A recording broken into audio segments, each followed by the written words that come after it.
निधि का नेचर बचपन से ही शर्मिला था। वो ना ज्यादा लोगों से बात करना पसंद करती और ना ही ज्यादा मिलना जुलना।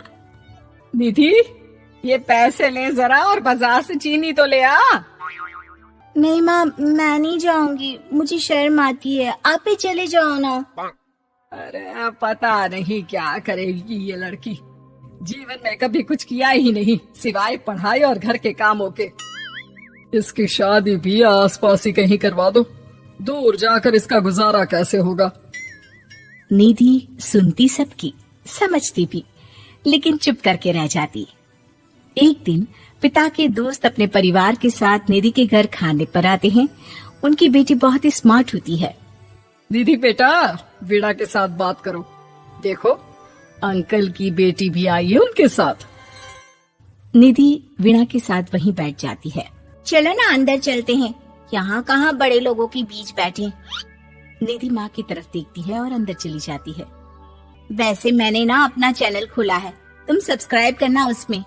मैं ना ब्यूटी और फैशन की बात करती हूँ, ये देखो। ओह, इतने सारे लोगों के सामने तुम कैसे इतना बोल लेती हो? मुझे तो बहुत शर्म आती है। अरे शर्म कैसी? खैर, सीधी सादी सी निधि, उसकी शादी हो जाती है राकेश से। राकेश एक स्मार्ट लड़का था, उसे घूमना फिरना पसंद था, लेकिन निधि का शर्मिला व्यवहार वो समझ जाता है। अरे निधि, घर से बाहर क्यों नहीं निकलती? लोगों से मिला जुला करो, तभी तो पता चलेगा ना कि दुनिया कैसी है। क्या करना है पता करके? शादी से पहले पापा और अब आप। ठीक है ना, मुझे ज्यादा दुनियादारी में नहीं पड़ना। निधि की जिंदगी ठीक ठाक चल रही थी। उसके 2 लड़के होते हैं, दोनों को वो पढ़ाती लिखाती, उनका ख्याल रखती। निधि, 25 साल हो गए शादी को, दोनों बच्चे सेटल हैं। हम लोगों ने शहर में 2 मकान भी ले लिए। दोनों की शादी खुद का पता ही नहीं चला कैसे उड़ गया। हाँ, ये तो है। मैं खुश हूँ, जिम्मेदारियाँ आती रही, मैं निभाती रही, और क्या चाहिए। देखो, मैंने सोचा है कि अब हम लोग अमेरिका जाकर रहेंगे। यहाँ की जिंदगी तो जी ली, वैसे मुझे वहाँ बहुत अच्छी नौकरी मिल रही है। मैं कैसे चलूंगी, मुझे वहाँ का कुछ नहीं पता। आप तो जानते हैं ना कि मैं घर से बाहर ही कम निकलती हूँ।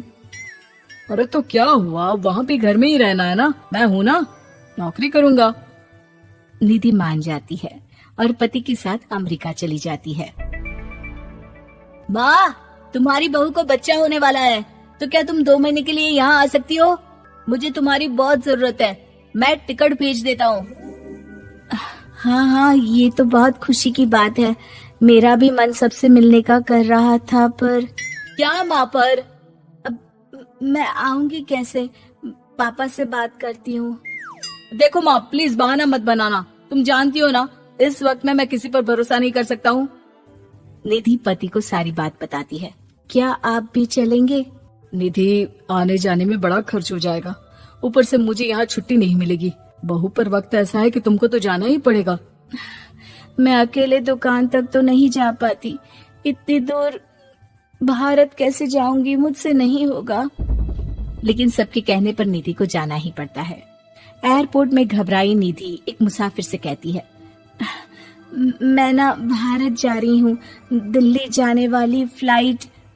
सब मिलकर निधि की मदद करते हैं और फाइनली निधि भारत पहुंच जाती है, जहाँ बेटा उन्हें घर ले आता है।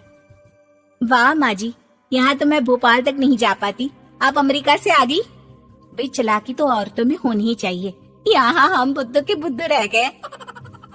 निधि इतनी दूर और लंबा सफर करके थक जाती है, वो चुपचाप बैठ जाती है। बैठना नहीं है माँ जी, बच्चा पकड़ना है, ये लीजिए। और हाँ, घर का काम तो मैं करूंगी नहीं, जानती है ना शरीर कच्चा सा है, तो मुन्ने को सुलाकर कुछ बना लीजिएगा। निधि को बहू का व्यवहार बहुत बुरा लगता है। जैसी भी थी, पिता और पति की हमेशा लाडली रही थी निधि। निधि बेटी की तरफ देखती है। माँ, वो काम वाली कोई मिल नहीं रही है ना, मैं देखने की कोशिश तो कर रहा हूँ, जैसे ही मिल जाएगी वो संभाल लेगी सारा काम। अरे कैसी बात कर रहे हो? जब पहले मैंने कहा था कि अमेरिका से इनके टिकट में जो पैसा खर्च कर रहे हो उतने में नौकरानी रख लो, तो नहीं, मेरी बात पर विश्वास नहीं था।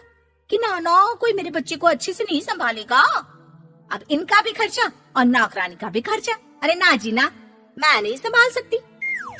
निधि जैसे तैसे 2 महीने रहकर वापस अमेरिका चली जाती है, लेकिन वहां जाते ही जैसे राकेश उसे देखता है उसके गले लग जाता है। ये क्या हालत बना रखी है निधि, कैसी लग रही हो? खाना नहीं खाती थी क्या? क्या हो गया? निधि पति से कुछ नहीं कहती, बस रोती ही चली जाती है। मैं नहीं चाहूंगी कभी भी भारत, आप मुझे हमेशा यहीं रखना अपने पास। राकेश बेटे को फोन करता है।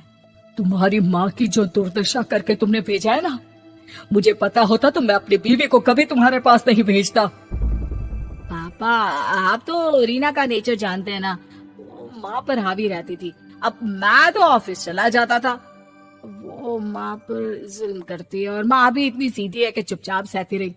मुझे माफ कर दीजिए पिताजी। खैर, राकेश कहता भी क्या, प्यार दुलार के साथ अपनी निधि को संभालने में लग जाता है।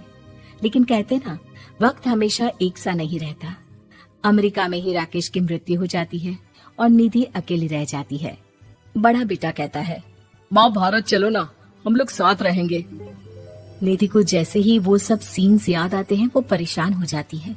समझ में नहीं आता कि पति के बिना अब जीवन कैसे चलाएगी। मैंने सारा जीवन घर का काम किया, घर देखा और जिंदगी चलाई, लेकिन जिस घर में रही सबने प्यार दिया, मैं वहां नहीं जाना चाहती। तभी राकेश जिस कंपनी में काम करता था उसका मालिक निधि के घर आता है। वो भी भारतीय ही होता है। दीदी, राकेश ने आपके बारे में बताया था। जब से आप भारत से लौटी थी उसे आपकी बहुत चिंता रहती थी, इसलिए उसने मुझसे कहा था कि कभी अगर वो ना रहे तो मैं आपको ये पैसे दे दूं। और हाँ, हम लोगों की कंपनी में आपके लिए नौकरी भी है। निधि पति के पैसे देखकर मन में तसल्ली करती है और नौकरी के लिए हाँ कर देती है। अरे पागल है क्या माँ, कैसे नौकरी करोगी? ये अमेरिका है, दिल्ली नहीं। वहाँ तो तुम घर से निकल भी नहीं पाती थी, यहाँ कैसे? मेरे पति, मेरे पिता मुझे खुश देखना चाहते थे।